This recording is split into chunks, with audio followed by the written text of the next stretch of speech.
Hello all, welcome to the AI driven perception learning and mappings for drones course. This is the tutorial on introduction to PyTorch. Now essentially the main objectives of this tutorial are a quick summary on the task of classification. We will also very quickly review the transfer learning that we had observed, which is how pre-trained backbones which have been used on the ImageNet dataset could be used here as well for other classification tasks. And finally, we will go over a quick code demo in the Google Colab notebook. We will use the similar problem, which is to train on MNIST dataset. We will build up a classification model. However, since we have these pre-trained backbones available, we will try to use these pre-trained backbones, initialize the model using these backbones and then train. Okay. Now let us quickly review the task of classification. So essentially we have an input image I. This could essentially be an input image of a cat. This is passed through a CNN backbone. This backbone could consist of convolution layers, activation functions, pooling layers and so on. This essentially, once we have the output feature maps from this backbone, we will flatten the feature map, and once the feature map is flattened, we will pass it through a fully connected layer, which we can denote it as FC, right. The output, essentially the number of neurons in the fully connected layer depends upon the number of classes in the dataset. So let us say that we are working with MNIST dataset. We know that there are 10 classes from 0 to 9, and hence there would be 10 output neurons. Now this is essentially the task of classification, right.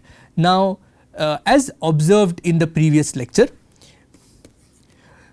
there are several backbones that have been developed and they have performed well on the ImageNet challenge. Some of them have essentially exceeded the performance building very deep networks, for example ResNets, and there are some model like EfficientNet and MobileNet, which are essentially very good for edge level deployment because they are extremely compact backbones, right. Now when we are using any CNN backbone, essentially one way to go ahead for the task of classification is to borrow these backbones with their pre-trained weights on ImageNet. Pre-trained weights on ImageNet, right. Use these pre-trained weights to initialize rather than a random initialization. Now for various examples that we have seen, which is either using a single layer perceptron or a multi-layer perceptron, or even in the last lecture where we defined a CNN backbone for the MNIST dataset, we depended on the random initialization. However, as we have seen using transfer learning, we can essentially use the pre-trained weights on ImageNet when we are dealing with some of these backbones. Once these backbones are used in the CNN backbone, essentially we could retrain the model for that specific dataset, right. Now one point of observation is ImageNet essentially has 1000 classes, right, and so although the CNN backbone can be used, this fully connected layer when using these backbones need to be modified. So since these backbones are on ImageNet dataset, they would essentially have the fully connected layer where n would be 1000. However, since we are dealing with different datasets, in our example MNIST, which has 10 classes, we can borrow the CNN backbone of these models. However, we would want to essentially remove the fully connected layer that comes with these backbones and initialize a new fully connected layer. Once this is done, we can train the model end to end, right. Now there are different training strategies that could be used. We can keep the CNN backbone as frozen and only train the fully connected layer. We can train both the CNN and the fully connected layer. right. So, there are various approaches that could be used. Let us focus on a very simple setup, which is training both the CNN backbone and the fully connected layer, right. Now, this is the quick recap of transfer learning. Essentially, from the visualization lecture, we have observed that the early to mid CNN layers essentially encode low level features, right. These are information such as edges, textures and object details which are observed in the particular image. Since the CNN backbone is trained on this particular image, it learns rich hierarchical representations. Now, essentially transfer learning is borrowing this rich information rather than performing a random initialization. Now, additionally, some fine tuning techniques such as either freezing the backbone and fine tuning only the fully connected layers could be used, or else it could be to freeze the backbone and use multiple fully connected layers, or else it could be fine tuning both. Now, these are some of the very vanilla fine tuning techniques. However, there are a lot of sophisticated techniques that could be used. One of them is prompt learning, which is essentially injecting learnable parameters into the model and only training these parameters, and the rest of the backbone is kept frozen, right. Now, since those topics are not in scope, but they are important, since they are essentially what is used by the community now to fine tune the models. Lastly, let us try to look at the structure of ResNet model before we go into the code demo using the ResNet models, right. We went into a detailed explanation of the ResNet architecture, and we observed that these are some of the information or some of the architectural details about various ResNet architectures. Now, ResNet could be ResNet 18, which could essentially have 18 layers. It could be ResNet 34, ResNet 50, ResNet 101, ResNet 152, right. And in all of these architectures, we observe that the first part is essentially similar or common across different ResNet architectures. However, let us for example take ResNet 50. Now, we observe that once the Con1 part of the architecture is over, we observe that there is a structural change compared to the different layers.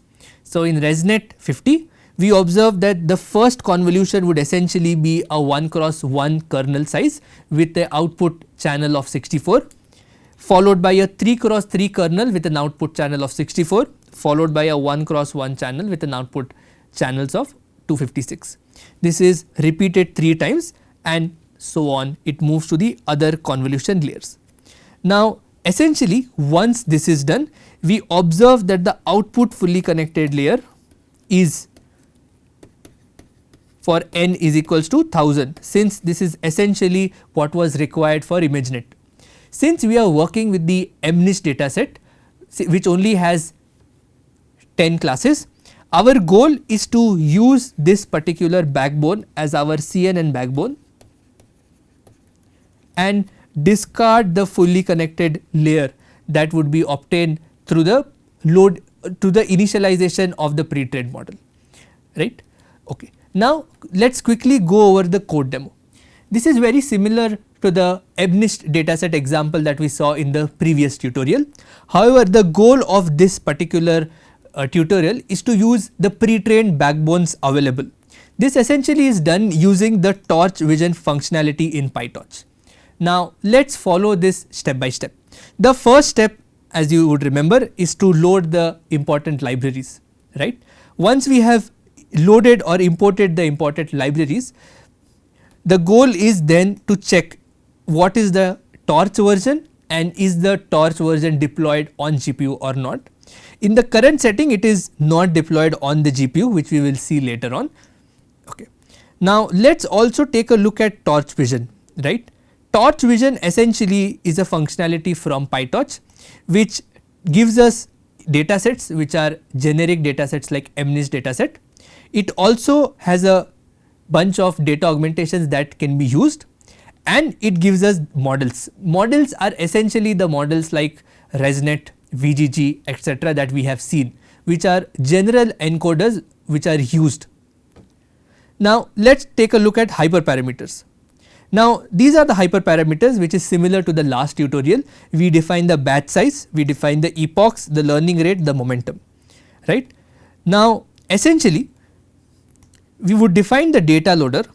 However, one interesting fact here is that MNIST is essentially a 28 cross 28 grayscale image, right. Now we have a option to resize it to 64 cross 64, which is the standard resolution of set of images, right. Now looking at the transformations, we focus on the transforms dot resize, which is essentially resizing it to the ImageNet resolution. Again, this is something that we are doing, however this is not something that is required. We can go ahead with only a 28 cross 28 resolution as well. We also use something known as a grayscale augmentations, right. Finally we use transforms.toTensor. Transforms.toTensor is essentially to convert these images into the tensor. Okay. Now let us look at train dataset and test dataset. Train dataset is essentially using the datasets module from Torch Vision. Using the datasets.mnist focuses more on the MNIST dataset. Train true is essentially using the training set, and we download this, which is true, and it borrows the transforms that have been defined earlier. Similarly, we define test underscore dataset, which is again borrowed from datasets.mnist. Similarly, once train is set as false, the test set of the dataset is loaded, right. Now again, one important point that we observe here is that the transform on both of these set is consistent. However, one important part here is that since this is MNIST dataset and all of our transformations are either based on resolution or grayscale, it is not of much influence. However, one piece of caution is to never modify the test set. We have the flexibility while training deep learning models to play around with the train set, which is play around with different type of transformations that could be used to train the model. However, for test data we should essentially never use a transform. Okay. Now since we have defined the train underscore dataset and test underscore dataset, let us pass it through the data loader, which is an iterable tool, right. Now essentially we define train underscore loader, which is passing the data loader through the train underscore dataset using the batch size and with shuffle as true, right. For test underscore loader is essentially data loader passed with the test underscore dataset with the defined batch size and shuffle as false. Now essentially, since we are training the model, we do require shuffle to be true, that is more intuitive. However, when we are doing test, we are not really learning from the dataset, so it could essentially be true or false, it is not that important. Now let us define our module. As you would observe in the based on the last tutorial, we define a class net which borrows from nn.module, which is the parent class. Now based on the parent class, we can essentially define the backbone, we can define the number of classes, and we also, since we are using backbone underscore functions, since we are using pre-trained models, we do have a functionality of using pre-trained as true or false. If pre-trained is true, it essentially means to use the ImageNet backbone weights, which is essentially initialized with the set of weights trained on ImageNet. If it is false, it is essentially using the structure of ResNet 50, however with a random initialization, right. Now if we observe class net nn.module, essentially if we focus more on the initialization part of this class, we observe that we define self.backbone as the backbone function, and backbone function is defined as models.resnet50. So essentially using Torch Vision we got models, and models.resnet50 essentially gives us the number of using models.resnet50 essentially gives us the resnet50 model, and hence we do not need to define the architecture from scratch, we can borrow it straight away. Now once self.backbone is defined, we essentially need to replace the last fully connected layer, right. Now in features is essentially trying to get the shape of the required fully connected layer. Lastly, self.backward.fc is essentially defining an nn.linear parameter, which is a new set of fully connected layer with the in channels similar to the output of the backbone of the CNN encoder and the number of classes, which is 10. So to summarize, essentially we define self.backbone, which essentially builds up upon models.resnet50, and we define a new fully connected layer which is essentially initialized for self.backbone.fc. Self.backbone.fc is now nn.linear, which is a new fully connected layer. Now let us look at the forward pass. The forward pass is essentially taking x as the input. It is passed through the backbone, which returns the value of x, which is essentially the output of this particular encoder followed by fully connected layer, and essentially we pass it through a softmax to get the output probabilities. Now instead of taking only resnet50, we can take different type of resnet based from the resnet family. This could be resnet 18, resnet 34 and so on, and it follows a very simple way to borrow these weights, which is essentially taking models dot resnet followed by 18, 34, 50, 101 and 152. If we keep pre-trained as false, it is essentially only using the structure of the encoder without any weights, and hence it follows a random initialization. However, if pre-trained is true, it would borrow the weights which were used when training on the ImageNet dataset. Now similarly, we can borrow it from the VGG family, we can borrow the encoder from the EfficientNet family and so on. Now once we have the net which is defined, we get model which is essentially building up upon class which is net using the backbone resnet50 and pre-trained as false. We can keep this pre-trained as true since we want to use the weights which are obtained from the ImageNet dataset. We define the optimizer which will essentially optimize this model. Finally, similar to the last tutorial, we have a train set and a test set. In the train set, essentially model is defined as model.train. We pass it through the whole iterable loop, which is essentially iterating over the train underscore loader. We define the inputs and the corresponding label as data comma target. We pass the data into the model to generate the output. We calculate the loss and we perform optimize loss.backward and optimizer.step. Now once optimizer.step is performed, all the weights in this particular backbone are updated, and before we start this, we essentially clear out all the weights, which is using optimizer.zeroGrad. Finally, we also come to the test loop, which is essentially similar to what we saw earlier, which is using from the test loader we define data comma target, we define the output, we get the loss, but the loss here is essentially just for us to monitor how the model is inferencing and is not used in any format. We define the output and hence we define correct. If you remember, we also saw how this correct is computed using this particular function. Lastly, we calculate the accuracy. Now once we train the model, let us observe one particular part from the model summary. Now the net is essentially the class which builds up upon resnet50, right. So we observe here that a resnet is written. Now the first layers of this is essentially common for all resnet backbones, and hence we have con1 followed by batch1, relu and so on.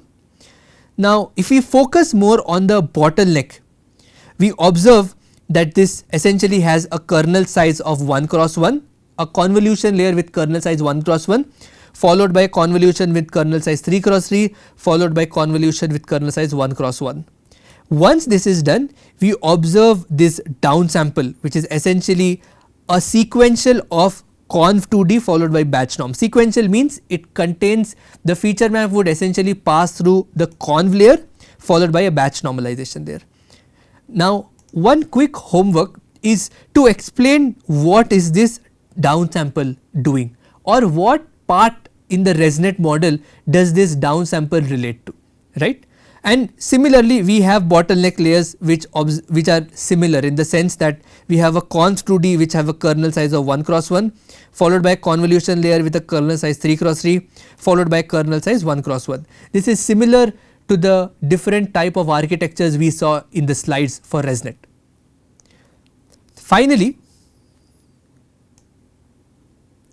since the model is training, we observe that the fully connected layer is essentially has an output features of 10, and we observe that while training it on one epoch, we see that for each iteration the loss is decreasing, right.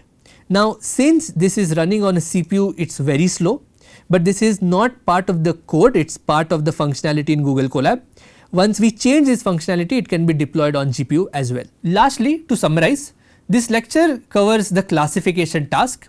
We also focus on the transfer learning part, where we do a quick recap of what is transfer learning, why the CNN backbones should be inherited with their weights, and finally we go over a quick code demo in Google Colab, where we build up our model using ResNet 50. Once we have built the model using the CNN backbone from ResNet 50, we essentially initialize a new fully connected layer using NN linear, and we train the model end to end. We also saw from the model summary how the model summary looks, essentially having some convolution weights followed by a bottleneck layer. Thank you.